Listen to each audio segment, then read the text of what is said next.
एक गांव में भोंदू नाम का लड़का रहता था, पर वह इतना सीधा था कि सब प्यार से उसको भोंदू ही बुलाते थे। गायों की सेवा करता था और जिस आश्रम में रहता था वहां के गुरुदेव शाम को प्रवचन करते थे तो सबसे पीछे बैठकर सुनता था। भोंदू को लगता था गुरुजी जो बोल रहे हैं ये बिल्कुल बिल्कुल असत्य है, इसमें कोई झूठ नहीं है। एक दिन गुरुजी प्रवचन करते हुए बोले, यमुना के पल्ली भांडीर वन में ठाकुर जी गैया चराने आए। भांडीर वन का नाम सुनते ही भोंदू कान खड़े हो गए। बोले, भांडीर वन तो मैं जाता हूं गया लेके, मुझे तो कभी मिले नहीं वहां पर। अरे मोह में ही कमी होगी, मोह में ही सामर्थ्य नहीं होगी, उनको देख कि मैं ही नहीं देख पाया, वो तो आते होंगे वहां पे, मुझे ना दिखे होंगे। आज भोंदू ने पहली बार जिज्ञासा करी, गुरुदेव ठाकुर जी दिखते कैसे हैं? तो गुरुदेव भी हंस गए। अच्छा, भोंदू पूछ रहा है, बैठ जाओ, बताते हैं। मोर मुकुट पहनते हैं ठाकुर जी और बोले, दो कान हैं लेकिन कुंडल एक ही पहनते हैं ठाकुर जी। ऐसे पुष्प तोड़ के कान के ऊपर लगा लेते हैं, दोनों कानों में एक की कुंडल को फेर फेर के पहनते हैं ठाकुर जी। पीतांबरी ऐसी जी, पीली पीतांबरी पहनते हैं, पीतान तक जाए ये देखो गुरुजी कह रहे हैं तो निश्चित है भांडीर वन में आते हैं। ठाकुर जी भोंदू अपनी गैया लेकर के भांडीर वन पहुंच गया, चल रही थी। अब भोंदू ढूंढ रहा है, कभी वृक्ष के नीचे जाकर देखे, कभी कहीं देखे, कभी ढूंढे कहीं से चंदन की सुगंधी आ जाए। गुरुजी बता रहे थे सुगंधी आती है, क्या पता कन्हैया, क्या पता कन्हैया। इतने भाव से, इतने प्रेम से और इतने भोलेपन से ढूंढने लगा ठाकुर जी को, और ठाकुर जी नहीं मिलते। ना तो अपने आपको ही कोसता मोह में, योग्यता ना होगी, यही मारे ना मिले। ठाकुर जी तो यही है, गुरु जी की बात गलत नहीं है, ठाकुर जी तो यही है। उसके उस सहज भाव पर, उसके उस सरल भोंदूपने पर ठाकुर जी रींझ गए, और इतने में ही भोंदू हताश, निराश, उदास बैठा था, खुद को कोस रहा था, मुंह में योग्यता ना है, मुँह ठाकुर जी मिल ना रहे। इतने में ही देखा सामने से असंख्य गायों का झुंड आ रहा है, और भोंदू ने जैसे उन गायों को देखा ऐसी गाय कभी देखी नहीं है। अलग गाय सींग चमक रहे हैं, सींगों के ऊपर के भाग में सोने चांदी मड़े हुए हैं। ऐसी ऐसी सुंदर सुंदर तंदुरुस्त गैया तभी देख रहा है। भोंदू पीतांबरी पहनी है, गले में वैजंती माला धारण की है, सिर पर पाग पहनी है, एक कान में कुंडल है, मंद मंद मुस्कुरा करके दतुइयां दिखा रहे हैं, कटाक्ष नेत्रों से कभी इधर देख रहे हैं, कभी उधर देख रहे हैं। अपनी वेणु को कमर में कस करके गयाओं के गले में गलवाइयां डालकर के श्याम सुंदर भोंदू की तरफ चलते भर रहे हैं। यह दृश्य देख करके हाथ पांव कांपने लगे भोंदू के। उसको लगा मेरे पास तो आएंगे ही नहीं है, वहीं से मुड़ जाएंगे। अब मैं उनके पास जाकर उनको असहज नहीं करूंगा, यहीं से देख लूं, यहीं से प्रणाम कर लूं। लेकिन जैसे जैसे प्रणाम करके ऊपर देखता ठाकुर जी, और पास आ रहे हैं, और पास आ रहे हैं, और पास आ रहे हैं। जैसे ही ठाकुर जी आकर के बैठे भोंदू के पास शब्द नहीं है, हाथ पैर कंपित हो रहे हैं, उसको सूझ ही नहीं रहा, करूं क्या मैं, इनके लिए क्या बिछाऊं, कहां बैठाऊं। ठाकुर जी ने अपने आप ही भोंदू के गले में हाथ डाली। रे तेरो नाम कहां है? जैसे ही ठाकुर जी ने नाम पूछा, भों अपना ही नाम भूल गया।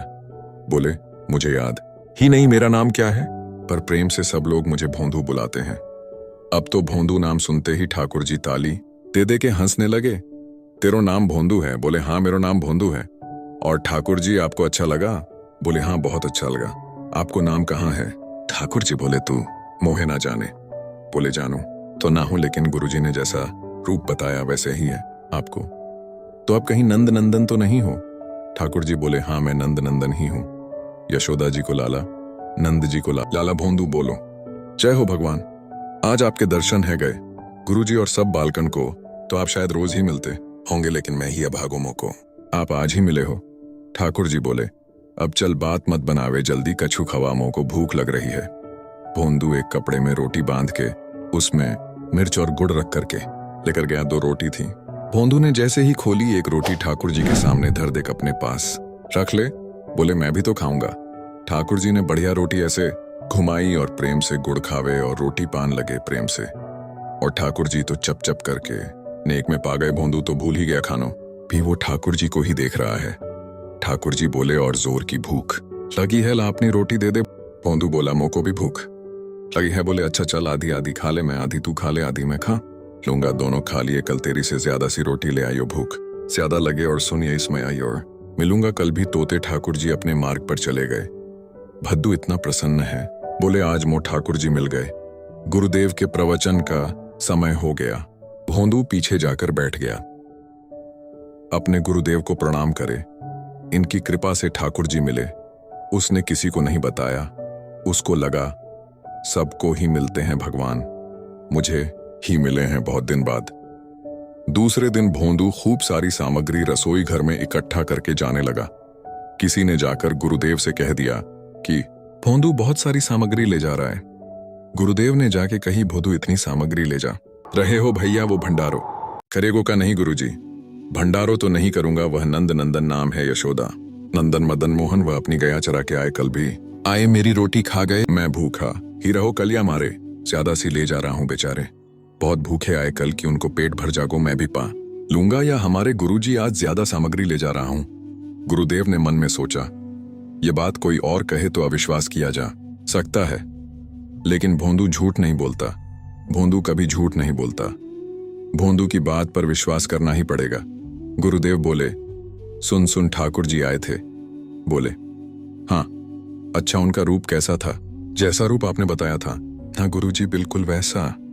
ऐसे कटाक्ष नेत्र मोती जैसे दांत, ठाकुर जी की मुस्कान ऐसी पाग, ऐसी कान ऐसे। गुरुदेव के तो नेत्र बंद हो गए। वे सब अनुभव करने लगे। लेकिन गुरुदेव बोले, रूप कैसा भी बता दे चरण, यदि इसने बता दिए तो मैं मान जाऊंगा कि ठाकुर जी थे। अच्छा, तूने चरण देखे? बोले, हाँ गुरुजी, मैंने चरण देखे। चरण कैसे थे? ठाकुर जी के चरण जब वो चल करके आगे बढ़ते हैं ना तो चिन्ह बन जाते हैं। कहीं ध्वजा बनी थी, कहीं शंख बना था, कहीं कुछ बना था, और उनके जो नाखून है ना, उनमें से ऐसा लगता है मानो जैसे कोमल का पराग हो, कमल का पराग हो। और चरणों का रंग कैसा, जैसे मानो जैसे गुरुदेव कमल होता है ना, कमल की आकृति, ऐसे ठाकुर जी के चरण। जब चरण का यथावत वर्णन भोंदू ने कर दिया, गुरुदेव समझ गए। बोले, निश्चित ठाकुर जी आते नहीं तो भोंदू कहां जाने। इतनी बुद्धि नहीं है उस पर कि वो इतना सब कुछ ढूंढ ढाड़ के मुझे बताए। भोंदू एक काम करेगा। बोले, हाँ ठाकुर जी आएंगे। तो तेरे सखा बन गए? बोले, हाँ। तो उनको लेकर के आश्रम आ जा, यहाँ पर आ जा। भोंदू बोला कि इतने योग्य बालक हैं, लेकिन ठाकुर जी ने किसी से नहीं कही, मुझसे कही है। अगर मैंने ये काम नहीं किया तो मेरा जीवन व्यर्थ है। भोंदू को लगा ठाकुर जी सबसे ही मिलते हैं, गुरुजी किसी से भी कहकर बुलवा लेते। मुझको काम दिया भोंदू ने, तो उसको अपने हृदय में ले लिया। अब यह काम मुझे करना है। बोले, गुरुजी मैं वचन देके जा रहा हूं, ठाकुर जी को मैं लेकर आऊंगा। जा बेटा। भोंदू वन में चला गया। अब तो उसको मिलने की भी एक्साइटमेंट नहीं है और कोई उसके मन में भाव ही नहीं है। उसको यह है बस ठाकुर जी को मैं ले जाऊं। जा करके बैठा ठाकुर जी अपनी गैया चराते हुए। ठाकुर जी आए, रूप देख करके फिर से भावुक हो गया। भोंदू ठाकुर जी आकर के बैठ गए। बोले, चल जल्दी निकाल रोटी, भूख लगी है मुंह को। भोंदू सजाता जा रहा है थाली, ठाकुर जी को देता जा रहा है। बोले, जय जय, एक प्रार्थना करूं और करो। आप मेरे संग मेरे सखा हो ना? आप बोले, हाँ तेरो सखा हूं, तो मेरी बात मानोगे? बोले, कहाँ? आप मेरे संग आश्रम चलो, गुरुजी के पास, ठाकुर जी रोटी पाते जा रहे। ठाकुर जी ने अनसुनी कर दी बात। बोले, जय जय कछु कहो ना, आप चलोगे ना? ठाकुर जी बोले, हम तेरे सखा हैं, तेरे गुरुजी के सखा नहीं है। तू मोते मिल, तू मेरे संग खा, तू मेरे संग रहे, तू कछु कर तो को सब अधिकार है।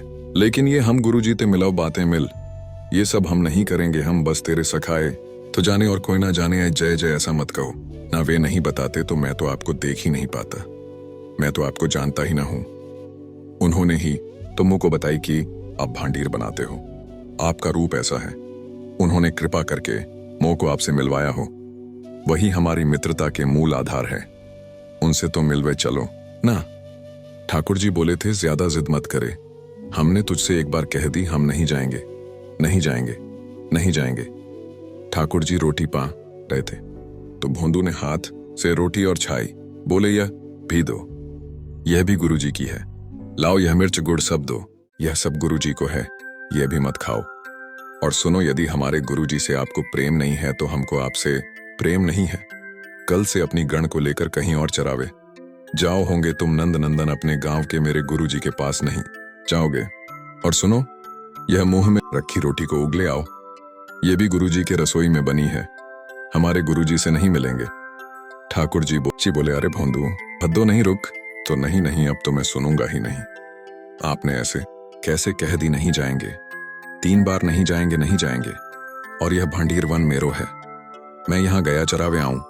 कल से अगर तुम और तुम्हारी गया दिख गई मोको, तो तुम्हारी गय को लेकर मैं चला जाऊंगा आश्रम, फिर तुम्हारी मैया बाबा तुमको मारेंगे। ठाकुर जी बोले, अरे अरे भोंदू इतना नाराज।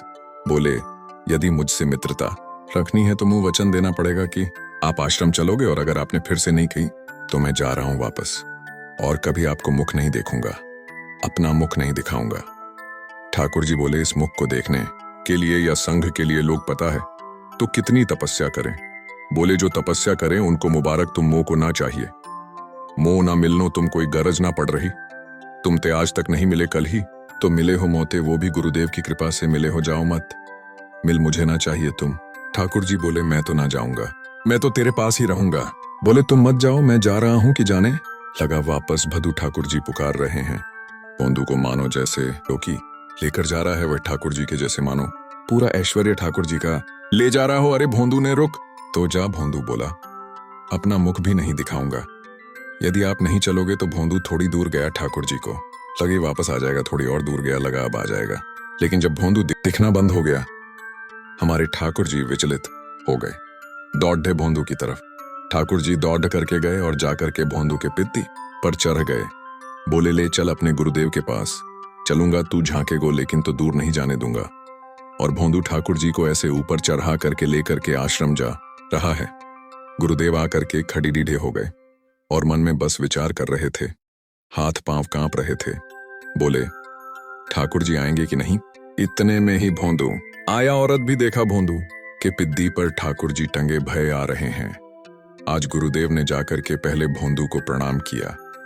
बोले, जय हो, धन्य है, इतनी तपस्या की, इतना भजन किया, घर परिवार त्याग दिया, वैराग्य त्याग सब हमारे जीवन में, तब भी ठाकुर जी नहीं मिले। लेकिन वाह रे भोंदू, तेरी सरलता, तेरी सहजता, तेरा यह निर्मल भाव कि ठाकुर जी तेरे अधीन होकर यहाँ आश्रम तक चले आए।